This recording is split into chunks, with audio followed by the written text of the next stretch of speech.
One of my subscribers said they were watching the video I did on the effortless one-handed backhand. And they said, "Hey Tom, how can I hit an effortless forehand?" Well, you can use the rubber band effect a little bit with your forehand. But let me say right here that you will always be working a little harder with your forehand. Because with your forehand, your arm is coming across your body, and you can't get as much rubber band effect. On the backhand, you can get a lot because you're stretching out that upper back, the shoulder area, and you're really pulling that rubber band. But with the forehand, you can't get as much.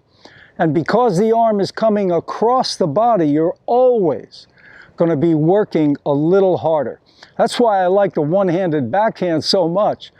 I mean, there are some negatives to it, but you know, especially high ones, you know, you've got to work really hard. But you know, it's an effortless shot, the one-hander. But anyway, back to the forehand. How do we do it?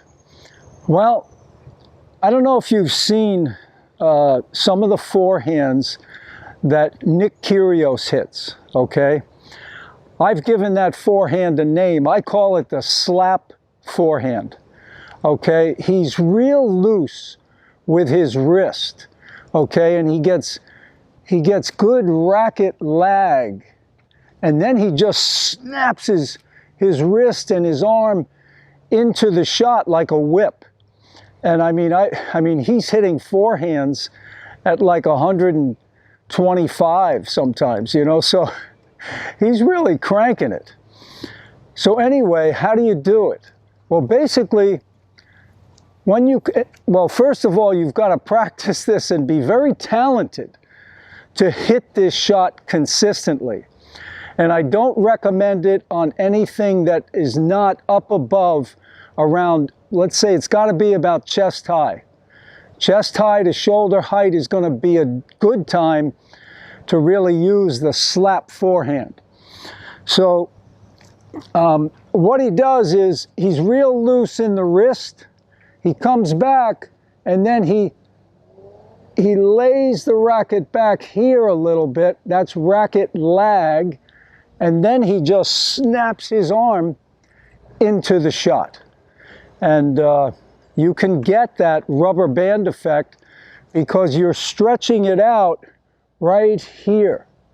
That's where you're stretching that lower arm out, the forearm, and then you just snap that forearm, and you've got to have a fast shoulder as well, and you're going to get that power. Okay, let's take a look in slow motion. Okay, the racket comes back relatively high. Okay, once I get to this point here, now the racket is going to drop slightly lower than the contact point, right there. Now I'm swinging forward. Right there, the racket is lagging, slightly behind. Now from here, the wrist will snap right there and come across on the finish. You can see the position of my racket here. The wrist has fully snapped into the shot.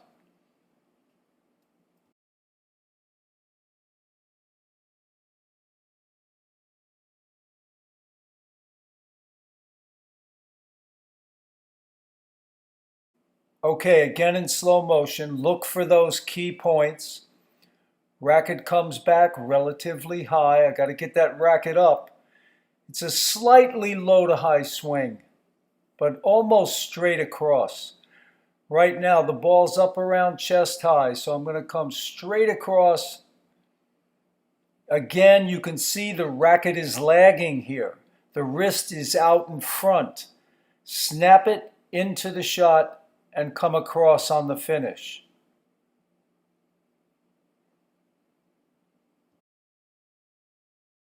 Okay, from the side, you'll see a little different. Racket comes back slightly high, racket face is closed.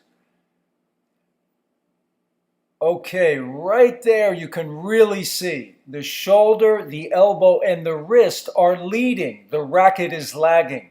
Now the snap, you can see the wrist has snapped. Now the racket is slightly in front.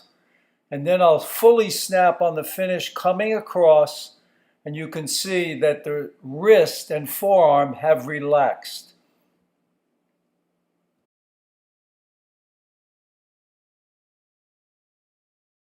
Okay, one more in slow motion. Racket comes back high. And now the swing, remember, is almost horizontal with a slight low to high swing. The more horizontal, the more power you're going to get. But remember, the ball has to be up around chest high, shoulder height. Okay, right there again, you can see the racket is lagging. Snap it in, and the wrist has fully relaxed on the finish. That's how you get effortless type power with your forehand. Okay, there you have it, the slap forehand. Remember, this shot takes a lot of practice, and I only recommend it on balls up in the shoulder height, chest high area. Because basically, you know, you've got to meet the ball perfectly, okay? You're basically coming almost straight across with a slightly, you know, low to high swing. But you're basically coming straight across, slightly low to high, and you're snapping that forearm and wrist into the shot. Please subscribe to the channel, give me a like, a thumbs up, share it with your friends, and post any questions or comments below. All the best and happy hitting out there.